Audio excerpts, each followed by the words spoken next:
Good morning to all of you friends. मैं राहुल कुमार एक बार फिर से आप सबका अपने YouTube channel career mentors points पे स्वागत करता हूं। दोस्तों आज है 23 जून से रिलेटेड सभी इंपॉर्टेंट करंट अफेयर्स और उनसे रिलेटेड इंपॉर्टेंट फैक्ट्स आज की इस वीडियो में हम लोग डिस्कस करने वाले हैं। दोस्तों इसकी पीडीएफ आपको डिस्क्रिप्शंस में अवेलेबल हो जाएगी। इसकी ऑडियो भी आपको खबरी ऐप पर अवेलेबल हो जाएगी, आप मुझे वहाँ भी फॉलो कर सकते हैं। हर वीडियो की लास्ट में दोस्तों मैं एक क्वेश्चन पूछता हूं और उस क्वेश्चन का आपको जवाब देना होता है। कल यानी लास्ट वीडियो के क्वेश्चंस का भी हम लोग आज यहाँ आंसर देखेंगे और आज एक नए क्वेश्चन आपके लिए लेकर आए हैं। तो इसी के साथ दोस्तों बिना किसी देरी के हम लोग स्टार्ट करते हैं आज की करंट अफेयर्स। और सबसे पहला क्वेश्चन जो आपसे पूछा गया है वो ये पूछा गया है कि हाल ही में कब वर्ल्ड हाइड्रोग्राफी डे मनाया गया। वर्ल्ड हाइड्रोग्राफी डे हाल ही में कब मनाया गया आपको ये बताना है। तो वर्ल्ड हाइड्रोग्राफी डे, सबसे पहले अगर हम लोग इसकी बात करें वर्ल्ड हाइड्रोग्राफी डे की, तो इसकी जो शुरुआत है तो आप ध्यान रखिएगा, ये जो इसकी शुरुआत की गई है इंटरनेशनल हाइड्रोग्राफी ब्यूरो के द्वारा की गई है। International hydrography bureau. और अगर हम लोग बात करें ये कब इस्टेब्लिश हुआ, तो ये हुआ था 1921 में। 1921 में इसका इस्टेब्लिशमेंट हुआ। एंड अगर हम लोग बात करें 2005 में इंटरनेशनल हाइड्रोग्राफी ऑर्गेनाइजेशन ने इसे अडॉप्ट कर लिया और ये कॉन्सेप्ट लेकर आया वर्ल्ड हाइड्रोग्राफी डे। और उसी के बाद अगर हम लोग बात करें 2005 से ही हम लोग इसे 21 जून को एक और नाम से सेलिब्रेट करने लगे और वो था आपका वर्ल्ड हाइड्रोग्राफी डे। इसी के साथ दोस्तों हमारा पहला क्वेश्चन कंप्लीट हो गया। इसके साथ हम लोग बात करते हैं दूसरे क्वेश्चन की। दूसरे क्वेश्चन से पहले दोस्तों हम लोग एक बार मैं आपको बता देना चाहता हूं कि दोस्तों अगर आपको मेरी ये वीडियो अच्छी लगती है तो इससे शेयर करना मत भूलिएगा। और अगर आपने अब तक मेरे चैनल को सब्सक्राइब नहीं किया है तो इसे सब्सक्राइब ज़रूर कर लीजिएगा और बेल आइकन को प्रेस कर लीजिएगा ताकि आगे आने वाली सभी वीडियो की नोटिफिकेशन सबसे पहले आपके पास अवेलेबल हो। नेक्स्ट क्वेश्चन की बात की जाए तो नेक्स्ट क्वेश्चन आपसे ये पूछा गया है कि हाल ही में कोरोना पेशेंट के इलाज के लिए दुनिया का सबसे बड़ा कोविड-19 सेंटर किस शहर में बनाया गया है। वो कौन सा शहर है, वो कौन सी सिटी है जहाँ पे कोविड-19 के इलाज के लिए दुनिया का सबसे बड़ा कोविड-19 सेंटर बनाया गया है। तो ध्यान रखिएगा ये कहाँ बनाया गया है, ये बनाया गया है दिल्ली में। और अगर हम लोग बात करें दिल्ली में कहाँ पर, तो दिल्ली में छतरपुर में एक सत्संग ग्राउंड था और उस सत्संग ग्राउंड में अगर हम लोग बात करें वो 300 एकड़ में फैला हुआ ग्राउंड था और उस ग्राउंड को शेल्टर होम में तब्दील किया जा रहा है। और जिसके तहत यहाँ पे अगर हम लोग बात करें 10,000 बेड इसके अंदर लगाए जा सकते हैं। 10,000 बेड इसके अंदर लगाए जा सकते हैं। और ये अगर हम लोग बात करें दुनिया का सबसे बड़ा कोविड-19 सेंटर बनने जा रहा है। इसी के साथ नेक्स्ट क्वेश्चन की बात की जाए तो नेक्स्ट क्वेश्चन तीसरा आपसे ये पूछा गया है कि हाल ही में राजेंद्र गोयल जिनका निधन हो गया, आपको बताना है ये किस वजह से प्रसिद्ध थे। वो कौन थे, तो वो एक फेमस क्रिकेटर थे। ध्यान रखिएगा वह एक फेमस क्रिकेटर थे। और अगर हम लोग बात करें तो इन्होंने लगभग जितनी भी प्रथम श्रेणी की क्रिकेट की बात करें तो इन्होंने लगभग 157 प्रथम श्रेणी की क्रिकेट खेली है और जिसमें से ज़्यादातर ये हरियाणा के लिए खेले हैं। और अगर हम लोग बात करें तो अभी हाल ही में 2017 में ये जो आप फ़ोटो देख पा रहे हैं ये उन्हीं की फ़ोटो है। 2017 में इनको सी के Naidu life time achievement award से सम्मानित किया गया। सी के Naidu life time achievement award से सम्मानित किया गया है। इसी के साथ नेक्स्ट क्वेश्चन की बात की जाए तो नेक्स्ट क्वेश्चन आपसे ये पूछा गया है हाल ही में किस राज्य में अमेज़न को शराब की होम डिलीवरी की मंजूरी मिल गई है। तो यहाँ पे पश्चिम बंगाल ने, वेस्ट बंगाल ने, अगर हम लोग बात करें तो वेस्ट बंगाल ने शराब की ऑनलाइन डिलीवरी की मंजूरी दे दी है और यहाँ पे अब अमेज़न इसकी डिलीवरी करेगा। अगर हम लोग वेस्ट बंगाल की बात करें तो वेस्ट बंगाल के गवर्नर कौन है, जगदीप धनकर। और यहाँ की जो सीएम है वो कौन है, ममता बनर्जी। यहाँ की सीएम है ममता बनर्जी। एंड अगर हम लोग बात करें इसके साथ नेक्स्ट क्वेश्चन की तो नेक्स्ट पांचवा क्वेश्चन आपसे ये पूछा गया है अमेरिका सीनेट ने किस भारतीय अमेरिकी वैज्ञानिक को वहाँ के राष्ट्रीय वैज्ञानिक फाउंडेशन NSF जिसे हम लोग बोलते हैं, का निदेशक नियुक्त किया है? तो अगर हम लोग बात करें डॉक्टर राम सेतु पंचानाथ, डॉक्टर राम सेतु पंचानाथन को यहाँ पे एनएसएफ का नया निदेशक नियुक्त कर दिया है, नया हेड नियुक्त कर दिया है। और अगर हम लोग बात करें तो ये दोस्तों दूसरे ऐसे भारतीय अमेरिकी हैं जिन्हें ये प्रतिष्ठित विज्ञान पद से सम्मानित किया गया है। इससे पहले अगर हम लोग बात करें तो डॉक्टर सुरभा सुरेश भी अक्टूबर 2010 से मार्च 2013 तक अपनी सर्विसेज एनएसएफ के लिए दे चुकी हैं। तो ये पहली थी जो सुरभा सुरेश हैं, और दूसरे जो हैं वो अभी हमने देखा डॉक्टर सेतुराम पंचानाथन को अभी यहाँ पे एनएसएफ का नया निदेशक नियुक्त कर दिया गया है, जो कि एक भारतीय अमेरिकी नागरिक हैं। इसी के साथ नेक्स्ट क्वेश्चन की बात करें, यहाँ पे आप ये देख सकते हैं, इनकी इमेज जो है यहाँ पे लगा रखी है हमने, Sethu Panchanathan as the head of NSF का इन्हें हेड नियुक्त किया गया है।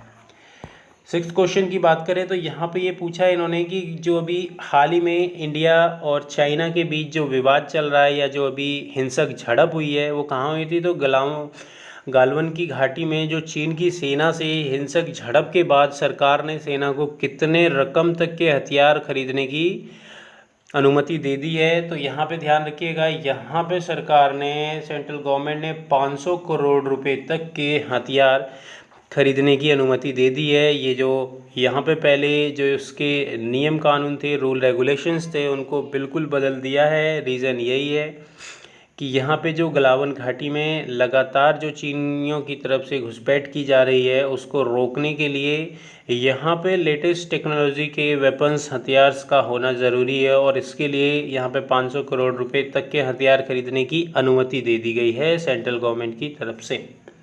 नेक्स्ट क्वेश्चन की बात की जाए तो नेक्स्ट क्वेश्चन यहाँ पे आपसे ये पूछा गया है कि हाल ही में किस देश ने कोविड वॉन ऐप लॉन्च किया है? कोविड वॉन ऐप हाल ही में जर्मनी के द्वारा लॉन्च किया गया है। और अगर हम लोग बात करें इस कोविड वॉन ऐप की खासियत क्या है, तो ये कोविड वॉन ऐप जो है यहाँ पे पब्लिक को वॉर्न करता है। सबसे पहले अगर कोई भी पर्सन अगर उसके आसपास 2 मीटर के एरिया में एंटर करता है तो वो उसको अलर्ट करता है, और इसके साथ साथ जितने भी कोविड-19 के पॉजिटिव केस हैं उनके बारे में भी ये जानकारी देता है, और उनके लाइव उनकी अगर हम लोग बात करें लाइव लोकेशंस भी ये शेयर करता है। तो इससे जो यहाँ पे जो कोविड-19 की जो रोकथाम है उसको किस तरीके से किया जाए, उसमें इस ऐप का बहुत बड़ा रोल यहाँ पे प्ले होने वाला है। जिसके कारण जर्मनी में लॉकडाउन के कारण जब इस ऐप को लॉन्च किया गया तो वहाँ पे जो कोविड-19 की जो पेशेंट्स हैं उनकी संख्या लगातार बहुत तेज़ी से कम हो रही है। इसी के साथ नेक्स्ट क्वेश्चन की बात करें, 8वां क्वेश्चन दोस्तों। इससे पहले अगर हम लोग बात करें, अगर आपको ये वीडियो अच्छी लगती है तो इसे शेयर करना मत भूलिएगा, और अगर आपने अब तक हमारे चैनल को सब्सक्राइब नहीं किया है तो इसे एक बार सब्सक्राइब जरूर कर लीजिएगा। वीडियो को लास्ट तक देखिएगा और पूछे गए क्वेश्चन का आंसर ज़रूर दीजिएगा। एंड लास्ट क्वेश्चन की बात करें तो लास्ट आपसे ये पूछा गया है, वर्ल्ड इकोनॉमिक फोरम ने 2020 में जो 100 टेक्नोलॉजी कंपनी की लिस्ट जारी की है। वर्ल्ड इकोनॉमिक फोरम ने 2020 में जो 100 टेक्नोलॉजी कंपनी की लिस्ट जारी की है, आपको ये बताना है इसमें कितने भारतीय कंपनियों को शामिल किया गया है। तो इस टॉप 100 लिस्ट में सिर्फ और सिर्फ भारत की 2 कंपनियां यहाँ पे शामिल की गई हैं, जिसमें उन कंपनियों की बात करें तो एक था स्टेलैब्स और दूसरी थी जेस्टा मनी। स्टेलैब्स एंड जेस्टा मनी, इन 2 कंपनियों को इसमें शामिल किया गया है। इन दोनों कंपनियों की बात करें तो स्टेलैब्स की बात करें तो ये यहाँ पे अगर हम लोग बात करें लोन वगैरह की फैसिलिटीज़ प्रोवाइड करने के लिए बनाई गई थी, और इन दोनों कंपनियों को इस टॉप 10 टेक्नोलॉजी में शामिल किया गया है। इससे पहले अगर हम लोग बात करें तो आपने नाम सुना होगा गूगल, मोजिला, ये सब भी इस टॉप 100 कंपनीज़ में शामिल हो चुकी हैं। ये था आपका 8वां क्वेश्चन। इसके साथ आज की सीरीज़ का लास्ट क्वेश्चन, जिसमें ये पूछा गया है, कोरोना वायरस की पहली दवा जिसे ड्रग कंट्रोलर ऑफ इंडिया ने मैन्युफैक्चरिंग और मार्केटिंग की अनुमति दे दी है, उसका नाम क्या है? तो दोस्तों इसका नाम क्या है? उसका नाम है फेविपिराविर की बात करें तो यहाँ पे इसकी अनुमति दे दी गई है, और इसकी मैन्युफैक्चरिंग जो है यहाँ पे ड्रग कंट्रोलर ऑफ इंडिया के द्वारा की जा रही है। और अगर हम लोग बात करें कोरोना वायरस के लिए आने वाली दवाओं में ये सबसे पहली दवा है। और जो दूसरी दवा आप देख रहे हैं यहाँ पे रेमडेसिविर ये जो है ये दूसरी दवा है। बट अगर हम लोग बात करें फर्स्ट जो परमिशन दी है वो इसकी दी है।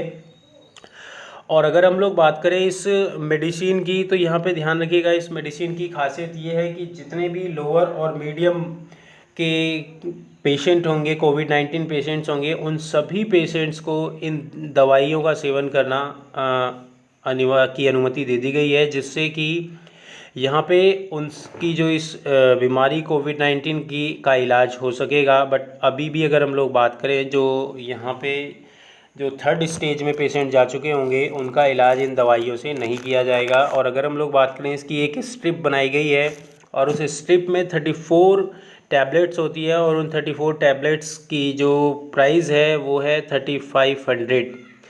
एंड अगर हम लोग बात करें 1 टैबलेट की तो 1 टैबलेट की जो कॉस्ट पड़ती है वो 103 रुपीज़ पड़ती है। ये थे हमारे आज के करंट अफेयर्स। दोस्तों आपको अगर मेरी वीडियो अच्छी लगती है तो इसे शेयर और लाइक ज़रूर कीजिएगा। और आने वाली आगे की वीडियो की नोटिफिकेशन के लिए आप हमारे चैनल को सब्सक्राइब और बेल आइकन को प्रेस करना मत भूलिएगा। तो दोस्तों ये थे हमारे आज तक के करंट अफेयर। और अब हम लोग बात करते हैं कल जो हमने क्वेश्चन आपसे पूछा था उसके आंसर की। कल हमने आपसे एक क्वेश्चन पूछा था कि हाल ही में महिलाओं के लिए स्त्री नामक कार्यक्रम की शुरुआत किसके द्वारा की गई है। तो यहाँ पे मेरे जो स्टूडेंट्स हैं बहुत से उन्होंने जवाब दिया था हैदराबाद पुलिस। तो यहाँ पे बिल्कुल हैदराबाद पुलिस के द्वारा ही स्त्री नामक कार्यक्रम की शुरुआत की गई है। और आज का क्वेश्चन जो आप सभी के लिए है वो ये पूछा गया है कि हाल ही में किस राज्य ने घर घर निगरानी ऐप लॉन्च किया है। घर घर निगरानी ऐप लॉन्च किया है, door to door surveillance app launch किया है। आपको ये बताना है वो कौन सा राज्य है। पहला राजस्थान, पंजाब, हरियाणा या मध्य प्रदेश। और आप दोस्तों मेरी वीडियो देखने के बाद इस क्वेश्चन का आंसर ज़रूर कमेंट्स करिएगा आप। इसी के साथ दोस्तों ये थी हमारे आज के करंट अफेयर्स जो आपके एग्ज़ाम के पॉइंट ऑफ व्यू से इम्पोर्टेंट थे। वो सभी मैं MCQ बेस्ड करके लेके आया हूँ। अगर आपको वीडियो अच्छी लगती है तो मेरे चैनल को सब्सक्राइब और लाइक एंड शेयर ज़रूर कीजिएगा। Okay friends, bye bye. कल फिर मिलेंगे नए करंट अफेयर्स के साथ, नई वीडियो के साथ। Okay friends, bye bye.